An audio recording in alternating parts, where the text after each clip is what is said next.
மனித இனம் அனைவருமே ஒற்றுமையாய் வாழணும். மனித இனம் அனைவருமே ஒற்றுமையாய் வாழணும்.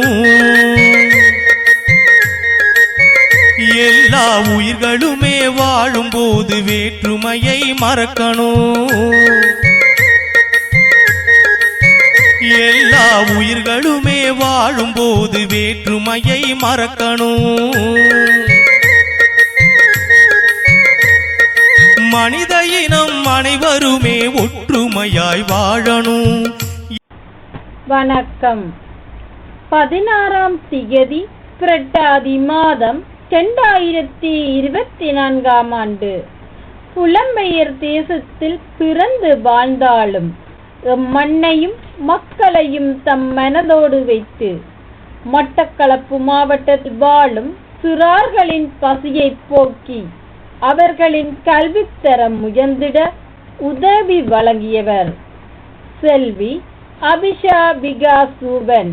இவரால் இப்பணிகளுக்காக 100 சுவிஸ் பிராங்குகள் அன்பளிப்பாக வழங்கப்பட்டது.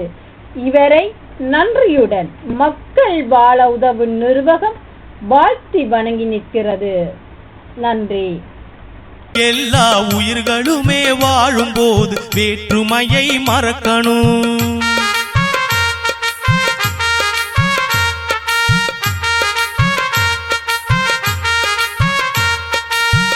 துன்பப்படும் எம் மக்களின் துயரத்தையே போக்கணும். துன்பப்படும் எம் மக்களின் துயரத்தையே போக்கணும்.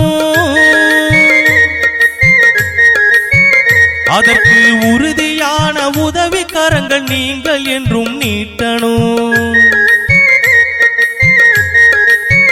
அதற்கு உறுதியான உதவி கரங்கள் நீங்கள் என்றும் நீட்டணும்.